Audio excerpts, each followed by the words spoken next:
Hello,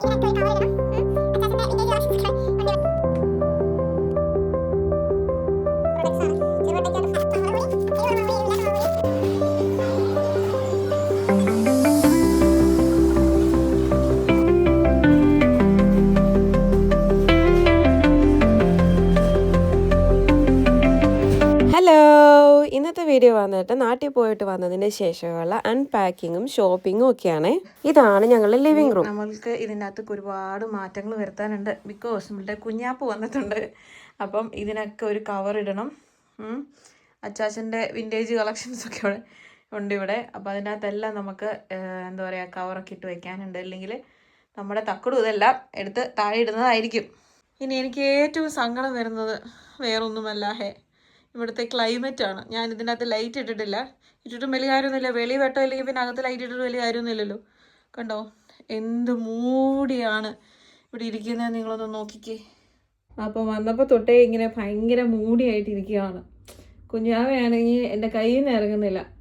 അവനാണെങ്കിൽ ഇവിടുത്തെ തണുപ്പും പിന്നെ നമ്മളുടെ നാട്ടിലെ എല്ലാവരും ഉള്ളപ്പോൾ ആ ഒരു ബഹളമൊക്കെ ഉണ്ടല്ലോ, അതിൻ്റെ അകത്തൊന്ന് മാറിയപ്പോഴത്തേനും ആയിരിക്കണം ഇവന് ഭയങ്കര സങ്കടം. വന്നപ്പോൾ തൊട്ട് കൈ ഇങ്ങനെ വെച്ചിട്ട് ചോദിക്കുക, ഹേ ഹേ ഹേ എന്ന് പറഞ്ഞോണ്ടിരിക്കുക. അവനൊരു ഉറക്കം കഴിഞ്ഞപ്പം ഒരു മനുഷ്യനും ഇല്ല. അപ്പം അവനങ്ങ് ആകെ സങ്കടം. എന്താ എല്ലാവരും എവിടെ പോയി ഇങ്ങനെ ഇരിക്കുക. ഇല്ലേ കുഞ്ഞൂസേ, മോൻ എന്നെ നോക്കുന്നേ, എൻ്റെ നോക്കുന്നേ. നമ്മൾ നാട്ടിൽ പോയി വന്നതിന് ശേഷം ഓരോ പെട്ടികൾ വീതം ഇങ്ങനെ തുറന്ന് ഇങ്ങനെ അടുക്കി വെച്ചുകൊണ്ടിരിക്കുന്നതേ ഉള്ളൂ. ആദ്യം തന്നെ ചീത്തയായി പോകാൻ ചാൻസ് ഉള്ള സാധനങ്ങളൊക്കെയാണ് ആദ്യം തന്നെ നമ്മൾ മാറ്റിക്കൊണ്ടിരിക്കുന്നത്. അതായത് മസാലപ്പൊടികൾ അതൊക്കെ എടുത്ത് മാറ്റുവാണ്. പഴയതൊക്കെ മാറ്റി പുതിയത് സെപ്പറേറ്റ് ആയിട്ട് എടുത്ത് വയ്ക്കുക. ഞങ്ങളിത് ഫ്രിഡ്ജിലാണ് വെക്കുന്നത്. ഇവിടെ തണുപ്പാണ്, എന്നാലും ഫ്രിഡ്ജ് വയ്ക്കുമ്പോൾ കുറേ നാളും കൂടെ ലാസ്റ്റ് ചെയ്യുന്നതായിട്ട് തോന്നിയിട്ടുണ്ട് കേട്ടോ.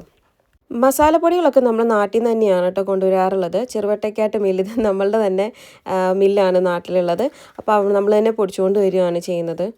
ഇവിടെ അയർലൻഡിൽ നമ്മുടെ നാട്ടിൽ കിട്ടുന്ന എല്ലാ ബ്രാൻഡിൻ്റെയും മസാല പൗഡേഴ്സ് ഇവിടെ കിട്ടും. ഇവിടെ ഏഷ്യൻ ഷോപ്സൊക്കെ ഇഷ്ടം പോലെ ഉണ്ട്. എന്നാലും നമ്മൾ അത്യാവശ്യം ഉപയോഗിക്കുന്ന പൊടികളും കാപ്പിപ്പൊടി അങ്ങനെയൊക്കെ നമ്മൾ തന്നെ പൊടിച്ചുകൊണ്ട് വരികയാണ് ചെയ്യാറ്. അതിൻ്റെ ഒരു സന്തോഷം വേറെ തന്നെയാണല്ലോ. പിന്നെ ഇത് കൂടാതെ കുറേ ബേക്കറി ഐറ്റംസ് നമ്മൾ വാങ്ങിച്ചിട്ടുണ്ടായിരുന്നു. നമ്മൾ റാന്നി തന്നെയുള്ള ഗ്രാൻഡ് ബേക്കറിയിൽ നിന്നുള്ള കുറച്ച് ബേക്കറി ഐറ്റംസ് ആണ്. ചിപ്സ്, അതുപോലെ മുറുക്ക്. പിന്നെ ഇത് നമ്മൾ വീട്ടിലുണ്ടാക്കിയതാണ് കേട്ടോ, എൻ്റെ അമ്മ ഉണ്ടാക്കിയതാണ്. അതുപോലെ മമ്മി ഉണ്ടാക്കിയതും ഉണ്ടായിരുന്നു. അങ്ങനെ കുറേ ബേക്കറി ഐറ്റംസ് നമ്മൾ ഇപ്രാവശ്യം കൊണ്ടുവന്നിട്ടുണ്ടായിരുന്നു. എത്ര ദൂരെ പോയാലും നമ്മുടെ നാട്ടിലെ രുചി അത് വേറെയാണല്ലോ, അത് നമുക്ക് മറക്കാൻ പറ്റില്ലല്ലോ. പിന്നെ കുഞ്ഞിന് ഏത്തയ്ക്കപ്പൊടി ഉണ്ടാക്കാൻ വേണ്ടിയിട്ട് കായ ഉണക്കിയത് 2 പാക്കറ്റ് എടുത്തിട്ടുണ്ടായിരുന്നു. ഇനി നമുക്കൊരു ഷോപ്പിങ്ങിന് പോകാം. ഇവിടെ അടുത്ത് തന്നെയുള്ള ഒരു ഷോപ്പിലേക്കാണ് നമ്മൾ പോകുന്നത്. ടെസ്കോയിലേക്കാണ് നമ്മൾ ആദ്യം പോകുന്നത്. അവിടെ ഒരുമാതിരിപ്പെട്ട എല്ലാ സാധനങ്ങളും നമുക്ക് വാങ്ങിക്കാൻ കിട്ടും. ബാക്കി ഏഷ്യൻ സാധനങ്ങളൊക്കെ നമ്മൾ ഏഷ്യൻ സ്റ്റോപ്പിലാണ് പോയി വാങ്ങിക്കാറുള്ളത്. കുഞ്ഞ് നല്ല ഉറക്കത്തിലാണ്. നമുക്ക് എന്തായാലും പെട്ടെന്ന് പോയി ഒന്ന് ഷോപ്പ് ചെയ്തിട്ട് വരാം. ഇതാണ് ടെസ്കോ, ഇവിടെ നിന്നാണ് നമ്മൾ ഷോപ്പ് ചെയ്യുന്നത്. നല്ല തണുപ്പുണ്ട് കേട്ടോ. എന്ന് എപ്പോഴും നമ്മൾ ഷോപ്പ് ചെയ്യാൻ നേരത്തെ സെൽഫ് പേയ്മെൻറ്റിൻ്റെ ഓപ്ഷനാണ് നമ്മൾ ചെയ്യാറുള്ളത്. അപ്പോൾ നമുക്ക് എളുപ്പമുണ്ടല്ലോ. ഇന്നിപ്പോൾ നമ്മൾ സെൽഫ് സ്കാനർ വെച്ചിട്ടാണ് ചെയ്യാൻ പോകുന്നത്. അപ്പോൾ നമ്മൾ എടുക്കുന്ന ഐറ്റം അപ്പം തന്നെ നമുക്ക് സ്കാൻ ചെയ്ത് നമുക്ക് എന്താ പറയുന്നത്, ബില്ലിംഗ് സെക്ഷനിലേക്ക് എത്തുമ്പോഴേക്ക് എളുപ്പമുണ്ട്. ബില്ല് ചെയ്ത് അങ്ങോട്ട് ഇറങ്ങിയാൽ മതിയല്ലോ. നാട്ടിൽ പോയിട്ട് വന്നതായതുകൊണ്ട് നമുക്ക് കുറേയേറെ സാധനങ്ങൾ വാങ്ങിക്കാനുണ്ടായിരുന്നു. അപ്പം ഇത്രയും സമയം കുഞ്ഞിതേ ഇവിടെ നല്ല ഉറക്കത്തിലായിരുന്നു കേട്ടോ. അപ്പം ഞാൻ ഓർക്കുകയും ചെയ്തു, എന്താ അവന് ഇപ്പോഴേ വൈകുന്നേരം ആയപ്പോഴേ ഉറങ്ങിയെന്ന്. പിന്നെയാണ് മനസ്സിലായത് നാട്ടിലത്തെ ടൈം ഇവന് ഫോളോ ചെയ്യുന്നത് ഇവിടുത്തെ ടൈമായിട്ട് അവൻ സെറ്റായിട്ടില്ല. കാറ് സ്റ്റാർട്ട് ചെയ്തപ്പോൾ തൊട്ട് ഉറങ്ങിയതാണ്. ഇതുവരെ അവൻ ഉണർന്നിട്ടില്ല. ഇവൻ നമ്മൾ ഷോപ്പ് ചെയ്യുന്നതോ വെളിയിലിറങ്ങിയതോ ഒന്നും അവൻ അറിഞ്ഞിട്ടില്ല. ഞങ്ങൾ സാധാരണ എടുക്കുന്നതില്ലേ ഒരു വാനില ഫ്ലേവർ ആയിട്ടുള്ള ഓട്സ് ഉണ്ടായിരുന്നു കേട്ടോ. അത് കാണുന്നില്ല. അതായിരുന്നു നല്ല ടേസ്റ്റ് ആയിരുന്നു. ഓട്സ് എനിക്ക് പൊതുവേ ഇഷ്ടമല്ല, പക്ഷെ ആ ഒരു ഫ്ലേവർ ആയിരുന്നെങ്കിൽ നല്ലതായിരുന്നു. അങ്ങനെ കിച്ചണിലോട്ട് വേണ്ട ഒരുമാതിരിപ്പെട്ട സാധനങ്ങളെല്ലാം നമ്മൾ എടുത്തു കഴിഞ്ഞു. ഇനി അടുത്തത് കുഞ്ഞിൻ്റെ സെക്ഷനാണ്. അവൻ്റെ ഡയപ്പേഴ്സൊക്കെ വാങ്ങിക്കാനുണ്ടായിരുന്നു. ഇത് കണ്ടോ, ഒരു ഡയപ്പറിൻ്റെ പേരുണ്ടോ, റാസ്കൽസ്. ഇങ്ങനെയൊക്കെ ആരെങ്കിലും പേരിടോ? എന്തായാലും നമ്മൾ പാമ്പേഴ്സാണ് ഉപയോഗിച്ചുകൊണ്ടിരിക്കുന്നത്. അതാണ് അവന് കുറേ നാളായിട്ട് നമ്മൾ യൂസ് ചെയ്യുന്നത്. അത് അവന് ഭയങ്കര കംഫർട്ടബിളായിട്ടാണ് എനിക്ക് ഫീൽ ചെയ്തിട്ടുള്ളത്. അങ്ങനെ റാഷോ അങ്ങനെ പ്രശ്നങ്ങളൊന്നും ഉണ്ടായിട്ടില്ല. അടുത്ത് നമ്മൾ വന്നിട്ടുള്ളത് കുഞ്ഞുങ്ങളുടെ ഫുഡിൻ്റെ സെക്ഷനിലേക്കാണ്.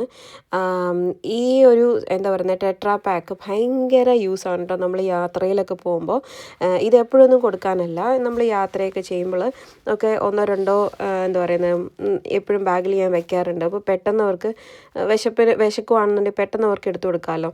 ഓരോ ഫ്ലേവറിലുണ്ട്. ഇത് ഫ്രൂട്ട്സിലും വെജിറ്റബിൾസിലും എല്ലാം ഉണ്ട്. ഇത് കണ്ടോ, നമ്മുടെ ഹാൻഡ് ഹെൽഡ് സ്കാനറിൽ നമുക്ക് കാണാൻ പറ്റും നമ്മൾ എന്തൊക്കെ വാങ്ങിച്ചു, എത്ര രൂപയായി എന്നൊക്കെ. നമുക്ക് വേണമെങ്കിൽ ഐറ്റം റിമൂവ് ഒക്കെ ചെയ്യാം. എല്ലാം കഴിഞ്ഞിട്ട് കാർഡ് ഓൺലി എന്ന് പറയുന്നത് ഇങ്ങനത്തെ സെക്ഷനുണ്ട്. അവിടെ വന്നിട്ട് നമുക്ക് പേയ്മെൻറ്റ് ചെയ്യാം. നമ്മളത് ഫുൾ ഷോപ്പിംഗ് കഴിഞ്ഞപ്പോഴും കുഞ്ഞ് നല്ല ഉറക്കത്തിലാണ്. ഇത് കണ്ടോ, സമയം ഇവിടെ 5:45 ആയതേ ഉള്ളൂ. ഇരുട്ടായി കണ്ടോ. ഈ സ്ട്രീറ്റ് ലൈറ്റിൻ്റെ വെട്ടമാണ്, അല്ലാതെ നോക്കുകയാണെന്നുണ്ടെങ്കിൽ ഇരുട്ടായി. എന്താണ് അവസ്ഥ. അപ്പം നമ്മൾ ഇന്നത്തെ ഷോപ്പിംഗ് കഴിഞ്ഞ് വീട്ടിൽ വന്നു. ഇനി വാങ്ങിച്ച സാധനങ്ങളൊക്കെ സ്റ്റോർ ചെയ്യുക എന്നുള്ളതാണ് അടുത്ത ടാസ്ക്.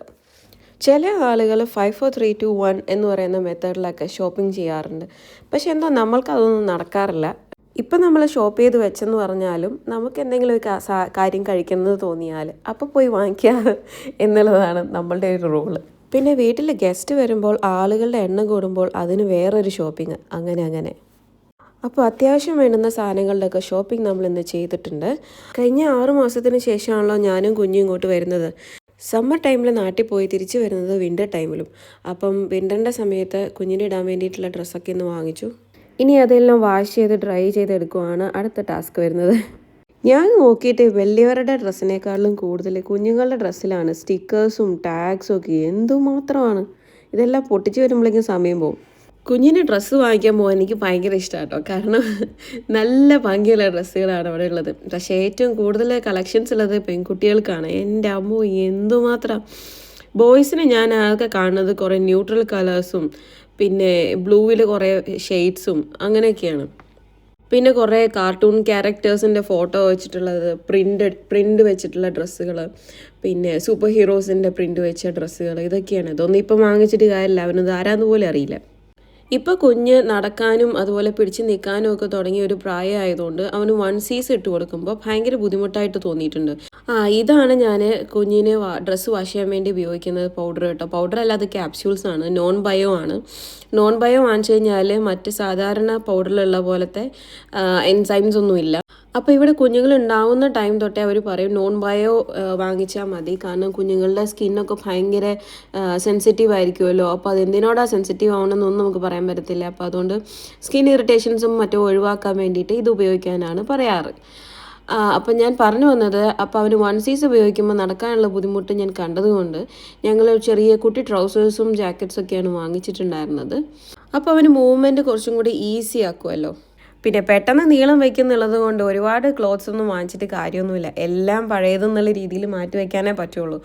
അതുകൊണ്ട് 1 സ്ലീപ്പ് വെയർ അങ്ങനെയൊക്കെ വരുന്ന എല്ലാ കാറ്റഗറീസിലും ഒരു 4 5 അത് മാക്സിമം ഒരു 5 അത്രയൊക്കെ വാങ്ങിക്കാറുള്ളൂ. കാരണം അത് മുഴുവൻ ഉപയോഗിക്കാൻ പറ്റാറില്ല. അപ്പോഴേക്കും നമ്മൾ അടുത്ത് വാങ്ങിക്കേണ്ടി വരും. പിന്നെ വെതറും നമ്മൾ നോക്കണമല്ലോ. സമ്മറിനുള്ളത് കുറേ വാങ്ങിച്ചു കൂട്ടിയിട്ടുണ്ടെങ്കിൽ പെട്ടെന്ന് വിൻ്ററാവും, വിൻ്ററിന് വാങ്ങിച്ചു കൂട്ടിയിട്ടുണ്ടെങ്കിൽ സമ്മറാവും. ഇതിൻ്റെ ഇടയ്ക്ക് ഓൾ വെതറും തപ്പി ഞാൻ പോകാറുണ്ട് കേട്ടോ. പിന്നെ അതുപോലെ പെട്ടെന്ന് മിസ്സായി പോണ മറ്റൊരു സാധനമാണ് സോക്സ്. എപ്പോഴും കാണാതാവും. ഒരു പേരുണ്ടെങ്കിൽ മറ്റേ പേരുണ്ടാവില്ല. അവനൊട്ടും വെയർ ചെയ്യാൻ ഇഷ്ടമില്ലാത്ത 2 സാധനങ്ങളാണ്, ഒന്ന് ക്യാപ്പും മറ്റൊന്ന് സോക്സും. അപ്പോൾ ഇന്നത്തെ വീഡിയോ ഇത്രയേ ഉള്ളൂ.